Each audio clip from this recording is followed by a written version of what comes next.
जय हिंद साथियों, very good morning to all of you. मैं आपका दोस्त अनुष्ट बिलास जैन हाजिर हूं आप सबके बीच 31 दिसंबर से रिलेटेड करंट अफेयर्स के साथ। दोस्तों, आज की क्लास में हम 31 दिसंबर से related all important current affairs questions answer discuss करेंगे। तो आप सभी से निवेदन है कि वीडियो को आप लोग अंत तक बिना स्किप के पूरा मन लगा कर देखिएगा, क्योंकि वीडियो का एक एक सेकंड आपके लिए बहुत इंपॉर्टेंट होने वाला है दोस्तों। और आप सभी से रिक्वेस्ट करूंगा कि प्लीज वीडियो को ज्यादा से ज्यादा शेयर कर दीजिए और ज्यादा से ज्यादा लोगों को लाइक बुलाइए। और अगर आपको वीडियो पसंद आती है तो प्लीज वीडियो को लाइक कीजिए, साथ ही कमेंट में अपना फीडबैक दीजिए। और अगर आप चैनल पर नए हैं तो प्लीज चैनल को सब्सक्राइब कर लीजिए। अब आपका ज्यादा समय न लेते हुए देखते हैं आज का पहला प्रश्न। आज का पहला प्रश्न है, हाल ही में पीएम मोदी ने किस आईआईटी में ब्लॉकचेन आधारित डिजिटल डिग्री लॉन्च की है? आपके ऑप्शन है A IIT Delhi, B IIT Kharagpur, C IIT Kanpur और डी आईआईटी इंदौर। तो दोस्तों याद रखिए कि हाल ही में पीएम मोदी ने आईआईटी कानपुर में ब्लॉकचेन आधारित डिजिटल डिग्री लॉन्च की है। दोस्तों, राष्ट्रीय ब्लॉकचेन परियोजना के तहत प्रधानमंत्री नरेंद्र मोदी ने आईआईटी कानपुर के 94वें दीक्षांत समारोह में ब्लॉकचेन आधारित डिजिटल डिग्री का शुभारंभ किया। दोस्तों, यह भी याद रखें, अगर आपसे पूछा जाए कि ब्लॉकचेन आधारित डिजिटल डिग्री का शुभारंभ किसने किया तो पीएम नरेंद्र मोदी ने किया, यह याद रखिए। दोस्तों, बाद में प्रधानमंत्री ने कानपुर मेट्रो रेल परियोजना और बीना पनकी मल्टी प्रोडक्ट पाइपलाइन परियोजना के पूर्ण खंड का भी उद्घाटन किया। तो दोस्तों, यह भी याद रखिए, क्योंकि कई बार उद्घाटन पूछ लिया जाता है किसने उद्घाटन किया, तो आपको पता होना चाहिए कि ब्लॉकचेन आधारित डिजिटल डिग्री का उद्घाटन और बीनापन की मल्टी प्रोडक्ट पाइपलाइन परियोजना का उद्घाटन और कानपुर मेट्रो रेल परियोजना का उद्घाटन पीएम नरेंद्र मोदी द्वारा किया गया है।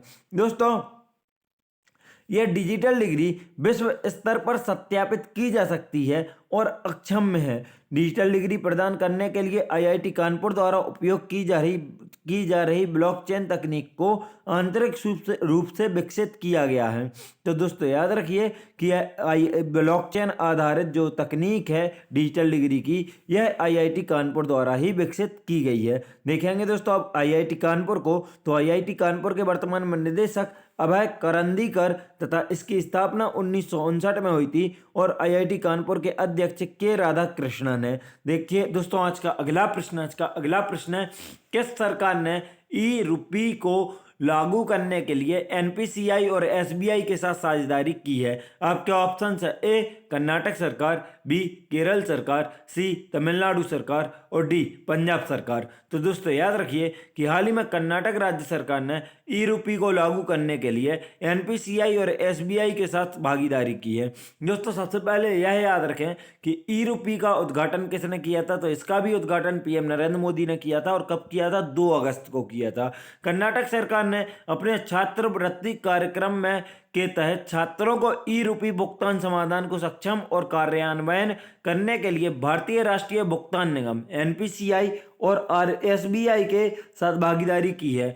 ईआरयूपीआई मतलब ई रूपी को भुनाने के लिए पहचाने गए संस्थान एक एप्लीकेशन का उपयोग करके छात्रों द्वारा प्रदर्शित क्यूआर कोड या एसएमएस स्ट्रिंग को स्कैन करेंगे। ई रूपी एनपीसीआई द्वारा प्रदान किया गया एक कैशलेस और संपर्क रहित भुगतान समाधान है और इसका उपयोग लीक प्रूफ डिलीवरी लेन देन सुनिश्चित करने के लिए किया जाएगा। दोस्तों अच्छे से याद रखिएगा कि कर्नाटक राज्य सरकार ने ई रूपी को लागू करने के लिए किस किस के साथ समझौता किया है, तो एनपीसीआई और एसबीआई के साथ किया है। साथ ही यह भी याद रखें कि ई रूपी को लॉन्च किसने किया था, तो पीएम नरेंद्र मोदी ने 2 अगस्त 2021 को ई रूपी को लॉन्च किया था। देखते हैं आज का अगला प्रश्न है, भारतीय सेना ने हाल ही में किस राज्य के महू में क्वांटम प्रयोगशाला की स्थापना की? दोस्तों, उसके पहले आपको बता दूं कि कर्नाटक के बारे में अभी आपको 2-3 दिन पहले ही पढ़ाया था कि यहाँ के मुख्यमंत्री वासवराज बोम्मई और राज्यपाल थावरचंद गहलोत हैं और यहाँ की राजधानी बेंगलुरु है, जिसे silicon valley of the India कहा जाता है। ऐसे अन्य फैक्ट्स पढ़ने के लिए आप हमारी पिछली क्लासेस देख सकते हैं। देखते हैं आज का अगला प्रश्न है, भारतीय सेना ने हाल ही में किस राज्य के महू में क्वांटम प्रयोगशाला की स्थापना की है? आपके ऑप्शन है ए तमिलनाडु, बी असम, सी मध्य प्रदेश और डी कर्नाटक। तो दोस्तों याद रखिए कि भारतीय सेना ने हाल ही में मध्य प्रदेश राज्य के महू में क्वांटम प्रयोगशाला की स्थापना की। दोस्तों भारतीय सेना ने हाल ही में मध्य प्रदेश के महू में क्वांटम प्रयोगशाला की स्थापना की, जो उभरते हुए टेक्नोलॉजी डोमेन में स्थिर और महत्वपूर्ण प्रगति को उजागर करता है। इस क्वांटम प्रयोगशाला की स्थापना राष्ट्रीय सुरक्षा परिषद सचिवालय (NSCS) की सहायता से की गई है। यह प्रमुख विकासशील क्षेत्र में अनुसंधान और प्रशिक्षण का नेतृत्व करने के उद्देश्य से महू में military college of telecommunication engineering (MCTE) में स्थापित किया गया है। दोस्तों नजर डालें मध्य प्रदेश की तरफ, तो मध्य प्रदेश की राजधानी भोपाल है। स्थापना 1 नवंबर 1956 को हुई थी। मध्य प्रदेश के राज्यपाल मंगूभाई छगन भाई पटेल और मुख्यमंत्री शिवराज सिंह चौहान है, जो कि यहाँ के 32वें मुख्यमंत्री हैं। ऐसे ही अदर फैक्ट मध्य प्रदेश से रिलेटेड ऑल इम्पोर्टेंट फैक्ट्स पढ़ने के लिए आप हमारी पिछली क्लासेस देख सकते हैं। 2-3 दिन पहले ही मध्य प्रदेश भी बताया है। देखते हैं आज का अगला प्रश्न है, उत्तर प्रदेश राज्य के नए मुख्य सचिव के रूप में निम्न में से किसे नियुक्त किया गया है? आपके ऑप्शन है ए भूपेंद्र सिंह, बी दुर्गाशंकर मिश्रा, सी मोहन अग्रवाल और डी प्रकाश अग्निहोत्री। तो दोस्तों आपको बता देंगे उत्तर प्रदेश राज्य के नए मुख्य सचिव के रूप में दुर्गाशंकर मिश्रा को नियुक्त किया गया है। दुर्गाशंकर मिश्रा मौजूदा मुख्य सचिव राजेंद्र कुमार तिवारी की जगह लेंगे। तो दोस्तों याद रखिए वर्तमान में उत्तर प्रदेश के मुख्य सचिव कौन है? राजेंद्र कुमार तिवारी। उनकी जगह कौन ले रहा है? तो दुर्गाशंकर मिश्रा। दुर्गाशंकर मिश्रा 1984 बैच के उत्तर प्रदेश कैडर के IAS अधिकारी हैं। इतना ही नहीं, मिश्रा दिल्ली मेट्रो के चेयरमैन भी हैं। मिश्रा ने IIT कानपुर से इंजीनियरिंग की। उन्होंने यूनिवर्सिटी ऑफ वेस्टर्न सिडनी से MBA किया। इतना ही नहीं, मिश्रा केंद्र और उत्तर प्रदेश सरकार में कई अहम पदों पर भी रहे हैं। दोस्तों याद रखिए कि यह किसका स्थान ले रहे हैं? तो राजेंद्र कुमार तिवारी का स्थान ले रहे हैं। और अब से कौन होंगे? तो दुर्गाशंकर मिश्रा उत्तर प्रदेश के मुख्य सचिव होंगे। देखते हैं आज का अगला प्रश्न है, केंद्रीय शिक्षा मंत्रालय और अखिल भारतीय तकनीकी शिक्षा परिषद की तरफ से जारी अटल नवाचार रैंकिंग 2021 में किस IIT स्थान को लगातार तीसरी बार शीर्ष स्थान प्राप्त हुआ है? आपके ऑप्शन है A IIT Delhi, B IIT Kanpur, C IIT Kharagpur और डी IIT मद्रास। तो दोस्तों याद रखिए कि केंद्रीय शिक्षा मंत्रालय और अखिल भारतीय तकनीकी शिक्षा परिषद की तरफ से जारी अटल नवाचार रैंकिंग 2021 में हाल ही में IIT मद्रास को लगातार तीसरी बार शीर्ष स्थान प्राप्त हुआ है। अटल नवाचार रैंकिंग 2021 को नवाचार, स्टैंडर्ड्स, स्टूडेंट्स व संकायों के बीच उद्यमिता विकास से संबंधित संकेतांकों के आधार पर तैयार किया गया है। दोस्तों IIT बॉम्बे को दूसरा, पहला स्थान किसको? IIT मद्रास, दूसरा IIT बॉम्बे, तीसरा IIT दिल्ली को IIT दिल्ली को तीसरा स्थान हासिल हुआ है। नवाचार और एंटरप्रेन्योरशिप को बढ़ावा देने वाली इस रैंकिंग के टॉप 10 केंद्रीय संस्थानों में से 7 IIT और IISc शामिल है।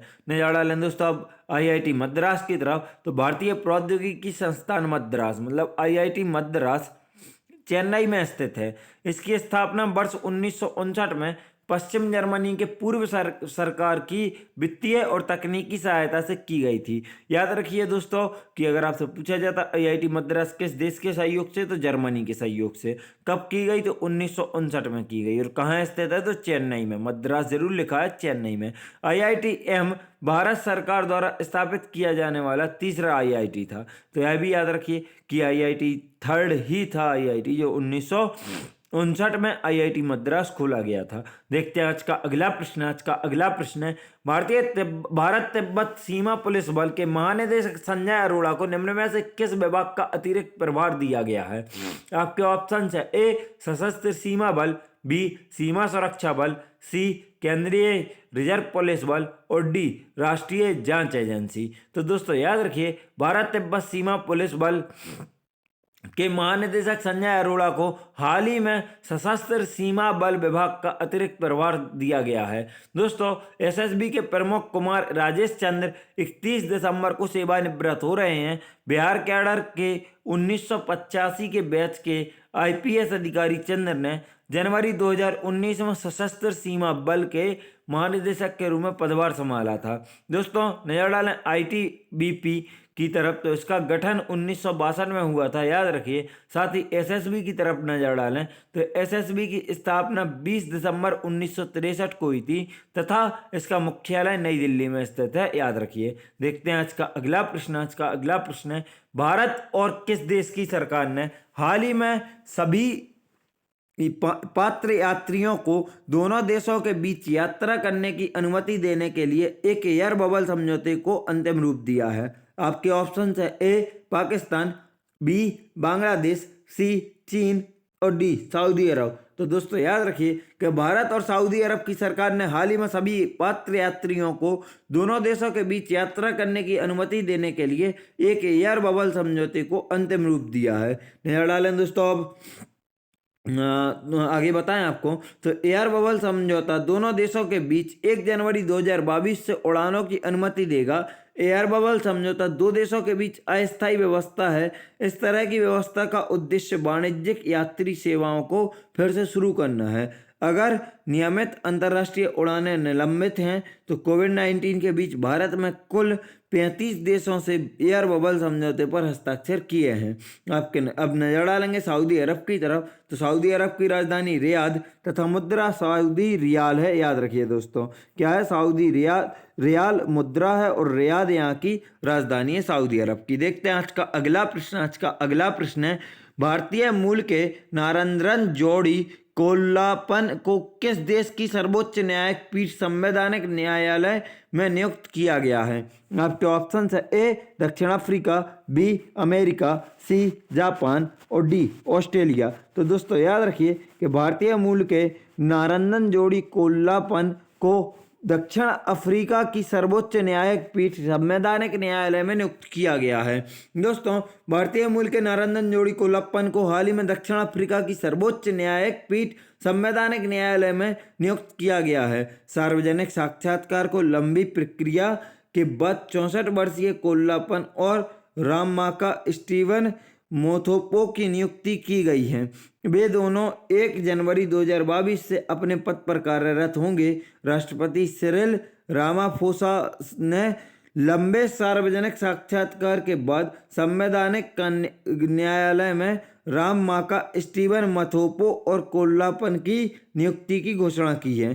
तो दोस्तों याद रखिए राममाका स्टीवन मथोपो और किसकी नियुक्ति हुई है? तो कोल्लापन की नियुक्ति की गई है। किसके द्वारा? राष्ट्रपति कौन है? तो सिरिल रामाफोसा वर्तमान में राष्ट्रपति हैं, याद रखिए। देखते हैं आज का अगला प्रश्न। आज का अगला प्रश्न है, भारत सरकार ने किस बैंक के एमडी और सीईओ अतुल कुमार गोयल को 1 फरवरी से पीएनबी के एमडी और सीईओ के रूप में नियुक्त करने की मंजूरी दे दी है? आपके ऑप्शन है ए विजय बैंक, बी कैनरा बैंक, सी यूको बैंक और डी यस बैंक। तो दोस्तों याद रखिए भारत सरकार ने हाल ही में यूको बैंक के एमडी और सीईओ अतुल कुमार गोयल को 1 फरवरी से पीएनबी के एमडी और सीईओ के रूप में नियुक्त करने की मंजूरी दे दी है। दोस्तों याद रखिए कि यह जो पीएनबी में अब अतुल कुमार गोयल एमडी और सीईओ बनकर आ रहे हैं, इसके पहले कहाँ थे? तो यूको बैंक में थे, याद रखिए।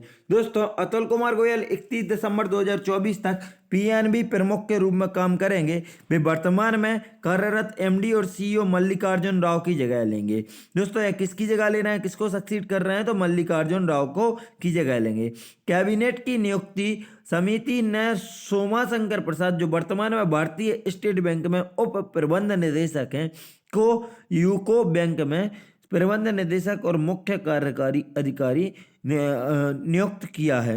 नजर डालें दोस्तों पंजाब नेशनल बैंक की तरफ, तो पंजाब नेशनल बैंक का मुख्यालय नई दिल्ली में स्थित है, जबकि इसकी स्थापना लाहौर पाकिस्तान में की गई थी। दोस्तों इसकी स्थापना हुई थी 19 मई 1894 को लाहौर पाकिस्तान में, और अब इसका मुख्यालय नई दिल्ली में स्थित है। देखते हैं आज का आखिरी प्रश्न। आज का आखिरी प्रश्न है, निम्न में से किस मोटर्स कंपनी ने ईशिन चिहाना को इंडिया ग्रुप के लिए के अपने नए पक्ष के रूप में नियुक्त किया है? आपके ऑप्शन है A Honda Motors, C B Hyundai Motors, C Toyota Motors और डी यामा मोटर्स। तो दोस्तों याद रखिए कि हाल ही में यामा मोटर्स कंपनी ने ईशन चिहाना को इंडिका ग्रुप के अपने नए अध्यक्ष के रूप में नियुक्त किया है। दोस्तों इंडिका यामा मोटर्स ने हाल ही में इशिन चहाना को इंडिया ग्रुप के लिए अपने नए अध्यक्ष के रूप में नियुक्त किया है। वे मोटोफुमी